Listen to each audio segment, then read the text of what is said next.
So, you know, none of that, my frosted flakes are all soggy. So, who wants to pick the next one? Leo. Leo? Okay. Leo Gerson. First of all, this is not a picture of Leo Gerson, which you can Okay. look at all. Oh. I'll explain in a minute. There's not a lot known about Leo Gerson, at least according to the internet. We don't know when he was born. We don't even have a picture of him. However, we do know he was a Polish-born American who, at one point, observed his wife place a cotton wad on the end of a toothpick to clean the inside of their baby's ear, which led to the Q-tip. I just needed a picture of someone who resembled a Q-tip.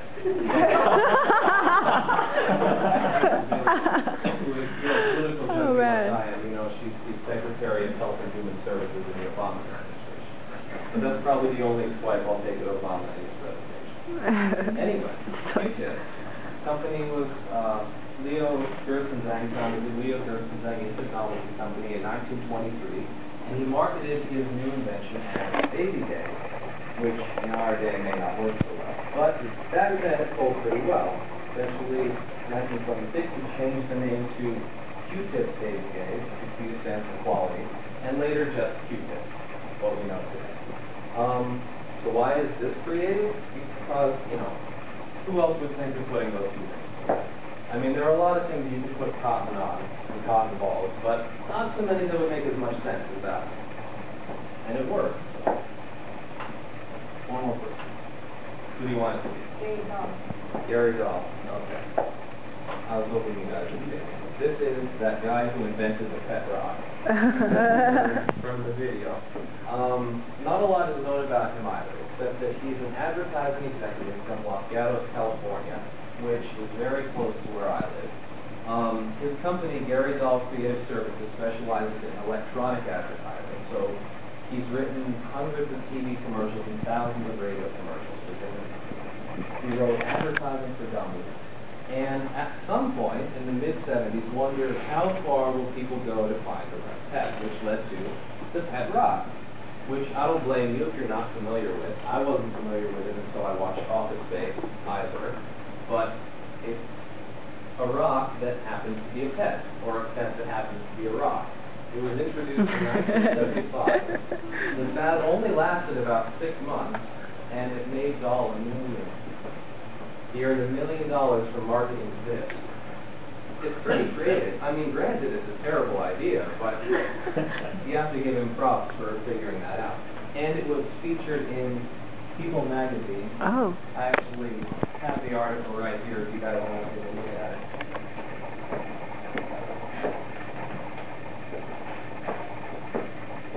So,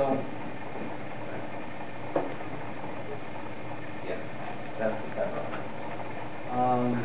So, to conclude, I would like to show you guys one more clip that sort of talks about, that sort of covers the creativity that we're talking about. First of all, I forgot to pass these out at the beginning, but if you guys want to pass these around, one of these is an article from The Onion that is a list of Ben Franklin's inventions this week. Pretty funny. And this is Sky Mall. This has some of the most creative products you're ever going to find in the history of the world.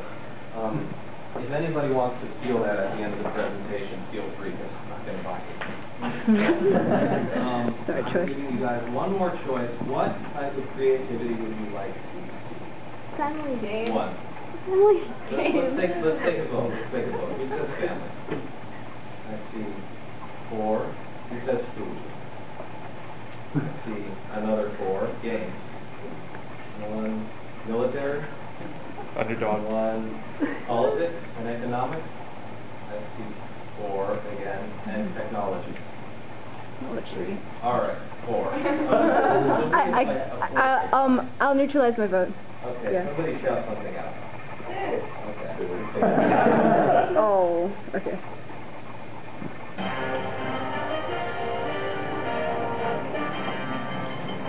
The dominant Domino's Pizza Institute announced yesterday that they are nearing completion of their 30-year study testing the limits of what human beings will eat.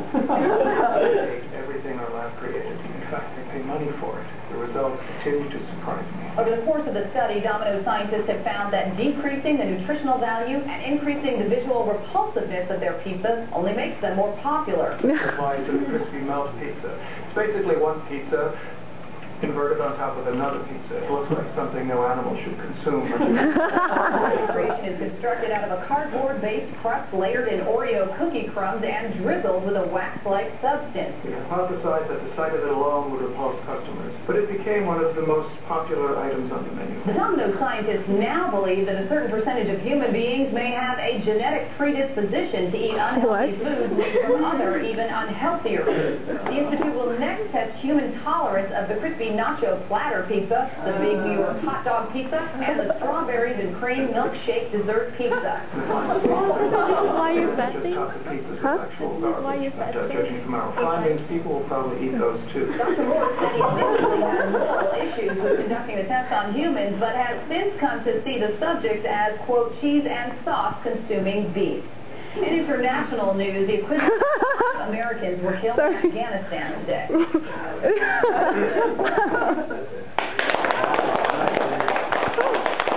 Oh, do we have time to watch another one? No. Thank you, Shane, for an amazing presentation.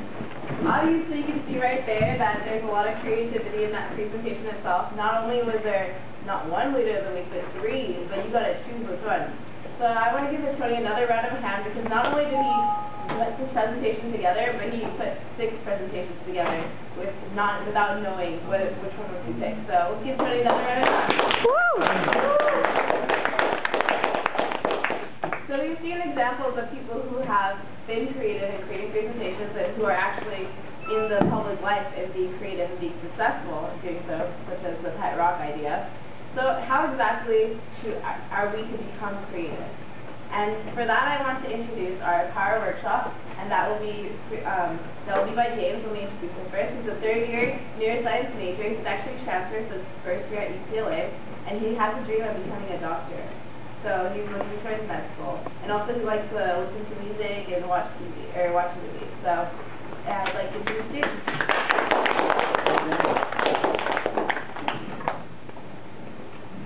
Nice presentation, multimedia and everything. I feel like I'm creative because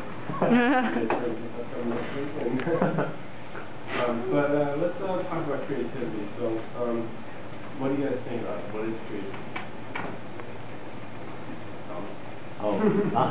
What's creativity? I guess merging other ideas, combining ideas to produce new ideas, perhaps. Taking other things that are basically a combination of new things. Okay. Well, personally, I think that creativity is kind of a byproduct of imagination, which is last topic. Imagination breeds creativity, and I think creativity is necessary to build our future as a society and as a people in general. And we gather here because we're all future leaders, and we're at prestigious university, and we are the future. And Ralph Waldo Emerson was a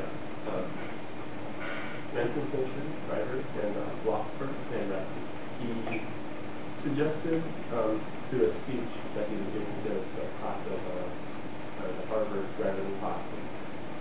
He emphasized in his speech that it's not what you learn at the university that matters in the school. That it's there for a foundation for you to build upon. And I believe that creativity is essential for that. And that if we don't have creativity, we're going to go nowhere. We're just going to be stuck living in the life of people before us. So, within that, we're running a little late on people doing 10 minutes. Well, let's just start our own harness. We're going to have the eye code tonight. So we divide you into 16, so we count 1, 2, 3, 6, and we divide them into a group of 3. So start out with 1, 2, 3, 4, 5, 6, 1, 2, 3, 4, 5, 8, come on, 1, 2, 3, 4, Okay. So 1 over there, 2 over here, 3 over there, 4 over there, 5 over there, 6 over there. Okay.